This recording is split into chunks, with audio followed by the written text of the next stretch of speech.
Let's be real here. There's only really 2 games that are worth talking about, but because I made videos on all 4 of them, I will take a minute and I will talk about all the games. I will say this college football playoff has been super exciting. It's been fun to see what these different teams are going to do. It's been fun to see how players are going to step up. It's been fun also to watch like the different coaching philosophies and to see how people are playing and different things. And so I've enjoyed sitting back and watching. Let's just call it what it is for a second. All right. So first and foremost, everybody wanted to see if Texas Tech was going to be able to compete with Oregon. Everybody but Texas Tech fans. When they came out on the field, I was like, okay, maybe they can do this. The defense was great. The offense could not do anything. And really, that game wasn't close. I think we were all really waiting for Texas Tech's offense to actually show up and do something. They never showed up. They never did anything. Texas Tech didn't score a single point in the entire game. That was a little bit concerning. And I said in my preview video, I was interested to see what this matchup was going to look like. I had been watching Texas Tech play all year. And for those of you that watched my video about the college football playoffs and us needing to look at strength of schedule, that is what I was talking about. I think this Texas Tech team got away with one because they're from the Big 12. I don't think a conference champion, when you play in a conference that doesn't have very good teams, I don't feel like you should be ranked number 4. That is just how I felt coming into this. I'm glad to see that I was proved right because they could not hang with Oregon and they would not beat anybody in the playoffs. Maybe JMU and Tulane, maybe. But that offense, not good. Defense stepped up. So Texas Tech was taken care of by Oregon. Oregon basically handled that. It was what it was. They didn't even score any points. What do you want me to say about that? There's really nothing I can say about that. Dan Lanning, though, is diabolical. And I love that for him. I love a diabolical coach. I love a coach that's just going to go for it, fake some punts, do all those aggressive things. Dan Lanning is all of that. So shout out to the Oregon Ducks for winning their football game. Well, hello there. If you're seeing this, don't forget to hit that like button. Don't forget to double check and make sure that you are subscribed to my channel. Leave me a comment in the comment section below. And if you think about it, turn on those notification bells so you never miss a single video. The Alabama Crimson Tide getting dragged by Indiana. I said in my preview video that Indiana was solid. They're effective, they're efficient, they're good, they're disciplined, coached well, all of the things. Everyone was like, they don't have the talent to keep up. They don't have the talent to keep up. Come to find out, Alabama actually didn't have the talent to keep up with Indiana. That didn't surprise me at all because I've been watching Indiana play all year and I knew what they were going to bring to the table and I knew what Alabama was going to bring to the table. Alabama basically finished their 2025 football season the way that they started their 2025 season with that loss to Florida State. Just calling that out here because that did happen in this season. So Alabama has some work to do. Do I think Alabama is going to be good again eventually? Absolutely. I just thought that this Bama team just wasn't very good. I just didn't see it. Any team that cannot run the football, I'm not going to think that you're a very good team, i.e. my Texas Longhorns can't run the football. Therefore, I didn't really think they were a very good team. So I'm just saying, if you cannot run the football, in my opinion, I'm not going to act like I think that you're a good team. Indiana dragged Alabama today. It was what it was. That game ended, and hey, there's nothing really I can say about that. If you check the stats of that Alabama and Indiana game, if you ever want to understand what like a butt kicking is, just go ahead and check those stats for that Indiana and Alabama game because that's exactly what that was. So shout out to Indiana for winning that game, advancing to the semifinals. That is going to be a great matchup, watching Oregon and Indiana go at it again. Now, let me get to the interesting games. So I think the most interesting games of the weekend was Miami versus Ohio State and also Ole Miss versus Georgia. I think what made the Miami game interesting to me is I wasn't really sure. I said in my preview, I need Miami to prove themselves to me. I need them to show me something so that I can be like, okay, I get it. Okay, I understand. The thing about Miami, I've realized they remind me of the Steelers. And that's why sometimes I'm just kind of like, oh man, okay, whatever. And that works in football, right? It works in football. Having a stout defensive line works in football. Having an offensive line, it works in football. You're stout in the trenches. I understand it. The thing about Miami that is tricky to me is that, do I think they're good in the trenches? Yeah, but that goes without saying, right? It just kind of is what it is.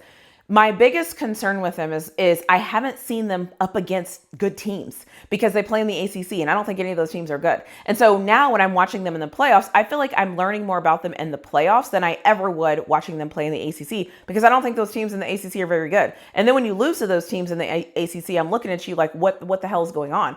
Carson Beck only having 138 yards passing, that is a little bit concerning to me, because it's not that he didn't have time. Maybe the game plan was for Carson Beck to be a game manager. I don't really know. Maybe that is what Miami thinks their path to victory is going to be, is just limit your mistakes and allow the other team to make mistakes. I don't really know. Miami is going to go as far as that O-line and that defensive line takes them, because the second they play somebody that is able to get them to go sideline to sideline and is able to really disrupt some things and is able to keep that defense out on the field, I have my issues with that. And that is why I kept saying I want them to prove it to me. And they did start to get tired against Ohio State. And I think that's going to continue. This Miami defense has played a lot of snaps. That's just what it is. However, they beat Ohio State. They slayed that dragon. And I have to give you credit for that. They took care of business, and that is what you want, right? You want to win. I always say by any means necessary. So they got the win by any means necessary. They looked good getting that win. The other thing I think Miami did very well that I don't know if a lot of people are talking about is they were 50% on third down conversion rate. Any team, mostly, if you're able to get 50% on third down conversion rates, you're probably going to win the football game. And then the flip side of that, their defense was able to hold Ohio State to 30%. So it gets interesting there. One of the things I always say when I'm looking at football is there's a lot of different moving parts, right? There's talent, there's coaching, there's field position, there's turnovers, there's momentum, there's all of these things that are happening. But what did happen for Miami is they were able to hit Ohio State where they were weak, and that is their offensive line. And so that worked out for them. So shout out to Miami for winning the game. Shout out to Miami for going to the semifinals. It's going to be interesting as this advances, because now Miami is going to play Ole Miss, and Ole Miss scores a ton of points. That is what they do. Where they lack at anywhere, they usually make up in scoring points. And so the strength of this Ole Miss team is going to be all of their weapons and how they score points.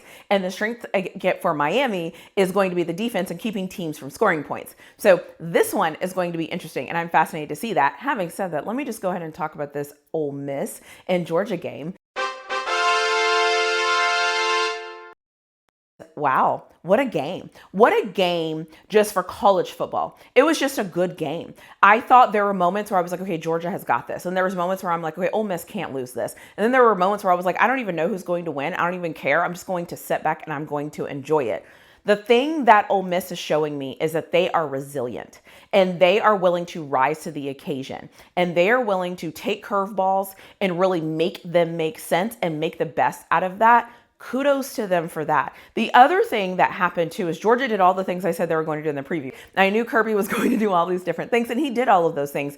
Ole Miss withstood all of those things, and Ole Miss had a lot of things going against them as well. They had some fourth and shorts that they did not convert. The clock management at the end of the half was absolutely brutal. But again, Ole Miss is resilient. And so sometimes when we talk about these football teams, we only talk about what they do on the field, right? We only talk about like running the ball, passing the ball, all these different things.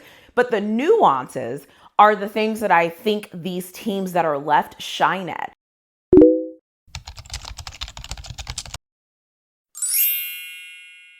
I think Ole Miss is very resilient. Ole Miss has been resilient all year. And so they're in the semifinals. Kudos to them for that.